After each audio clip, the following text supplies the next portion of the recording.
So here's the second update on what's happening with the American lady in Pakistan because she's still here. She doesn't want to go home. So the humanitarian tried to check her into a really nice guest house. He literally took her there, and like he's still there. He is in love with her, and she don't like him.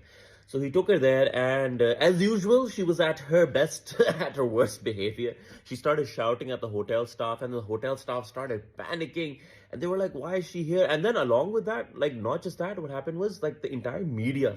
They're like now the media is following her, and the media loves it. The media loves it because she keeps on giving them material. And you know what happens is like the media, they take out snippets from all of her craziness and they just post it on their Instagram pages, and they get like thousands of hits, so it becomes memes. So now she is giving people content, so people are there with her 24/7, and she knows it, and she's working with the media now. So like when she's in the hotel and when the hotel staff is like, no, we don't have any rooms or we can't give her anything, she looks at the media people. She's like, look, film this woman. She's being rude to me. She's being racist to me. And they were not being racist. They were not being rude or anything. They were just scared, or they were just panicking because they were like, and because she was being rude to them. She started shouting the minute she's like, this is dirty. I don't want to stay here. I want a swimming pool. I want like a mini bar spa. Like this woman, and the hotel staff is like, bruh, women, you need to calm down. And but she don't want to calm down. So anyhow, what happened was the humanitarian, like, God bless his soul, man. God bless his soul, and God bless him for being so patient. He takes her and he takes her to another like little guest house. And she was pretty chill over there, and she was comfortable. And what happened was like the latest video that came from the guest house was that the police women of our city were doing her hair. And threading her eyebrows. She was getting her hair did by the police women, and then after a while she was wearing a do-rag or something on her head, like something like I don't know what black women wear on their head. They got her that. I don't know where they got her that in Pakistan, because I've never seen anyone see that. But I've seen her in movies, on shows. So she was wearing that, and they were very respectful. They were very respectful of her, and she seemed to be pretty happy.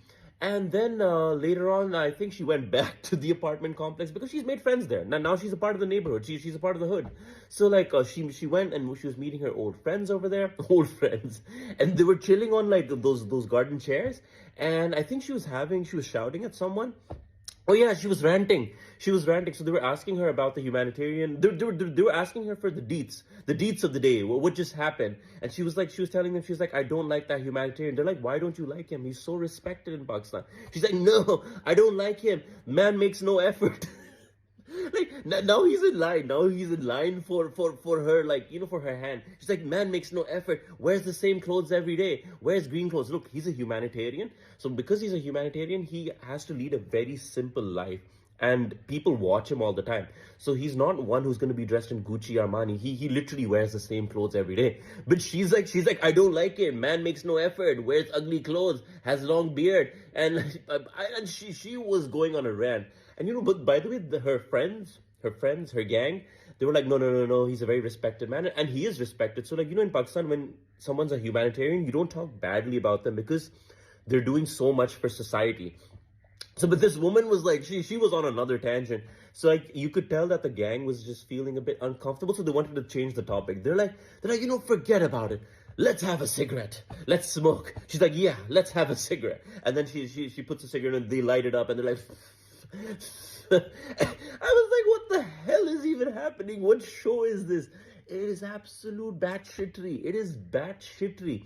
And actually, one thing which I wanted to answer, because I've been reading the comments, and a lot of people are like, oh, thank God she's safe over there. Thank God they're treating her with respect. Guys, thank God we are safe. Thank God we are safe from this woman. Pakistanis would not harm her, especially now that she's in like so much in the public light. Pakistanis are very conscious of the fact that if they have, now she's a guest, whether we like it or not, whether she's normal or not, whether she's in her senses or not, despite whatever chemical imbalances in her head, she is a guest now. And in Pakistan, we treat guests with utmost respect. A guest is considered to be like a blessing from God. Like if a guest is here, even if they are batshit crazy, and even if they're full-blown psychotic, they are considered, like, we have to treat them with respect. So if she says she wants to eat like she wants to eat out of Ronald McDonald's ass. We'll be like, here, we'll get you Ronald McDonald's ass. Eat it, eat it, eat it. And so we have to like keep them happy. And if she says, I want to get my hair did, I want to get my eyebrows done, we will take her. Like, so the thing is now, she is just unfortunately, fortunately, our responsibility. So that's why you're going to see everyone treat her very nicely. And especially when the eyes of the world and the cameras are in her face. So people will try their best to even be at their extra best behavior. Because the last thing a Pakistani wants to hear, the last thing, as a host, like if I'm hosting anyone, is that one, you are conjuice, and conjuice translates to, oh yeah, you're a miser host. No.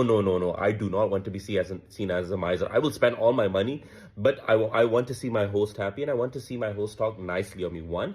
And number two, I never want to see, I would die. I would die if someone said, like, if I hosted someone and they're like, I treated them with disrespect, or they were unhappy. No matter, I repeat, even if the person I'm hosting is batshit crazy, I will still treat them with respect.